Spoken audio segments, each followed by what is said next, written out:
রবিবার কোচবিহার শহরের রাজপথে তীব্র প্রতিবাদে গর্জে উঠল কোচবিহার জেলা বিজেপি। বাংলাদেশের সিরাজগঞ্জে কবিগুরু রবীন্দ্রনাথ ঠাকুরের আদি বাড়ি এবং পশ্চিমবঙ্গের মহেশতলায় তুলসী মন্দির ভাঙচুরের ঘটনার প্রতিবাদে বিজেপির পক্ষ থেকে সংগঠিত হয় এক বর্ণাঢ্য মিছিল।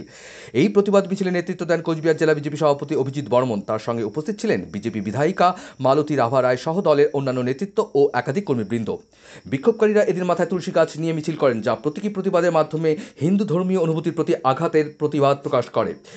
আপনারা জানেন যে গত 11 তারিখে সিরাজগঞ্জ, বাংলাদেশের সিরাজগঞ্জে আমাদের বিশ্ববন্দিত নোবেলজয়ী রবীন্দ্রনাথ ঠাকুরের বাংলা এবং বাঙালির আত্মা আমাদের তার নির্দেশন ধ্বংস করার থেকে শুরু করে, তার কাছারি বাড়ি ধ্বংস করার থেকে শুরু করে বিভিন্ন জায়গায় আমরা পশ্চিমবঙ্গে আমরা লক্ষ্য করছি যে বালদার মথাবাড়ি, মুর্শিদাবাদ এবং যে কয়েকদিন আগে ঘটে যাওয়া, আপনারা জানেন জায়মন হারবার পৌরসভা অন্তর্গত মহেশতলা পৌরসভায় 7 নং ওয়ার্ডে যে হিন্দুদের দোকানপাট ভাঙচুর থেকে শুরু করে এবং অগ্নিসংযোগ থেকে শুরু করে তারা হিন্দুদের উপর অকথ্য অত্যাচার চালাচ্ছে।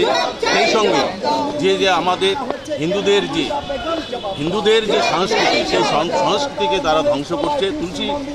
তুলসী ঠাকুরকে উপরে ফেলে দেওয়া হয়েছে, এই যে হিন্দুদের সংস্কৃতিকে ধ্বংস করা হচ্ছে, তাদের আজকে যে আমাদের বিক্ষোভ প্রতিবাদ মিছিল, আজকে ওই জেহাদিদের যে আক্রমণ বারবার করছে, এই জেহাদিদের আক্রমণের যে প্রতিবাদ আমরা আজকে কোচবিহার জেলার আমরা ধিক্কার জানাচ্ছি। যতক্ষণ না পর্যন্ত এগুলো বন্ধ হবে ততক্ষণ আমাদের আন্দোলন চলবে।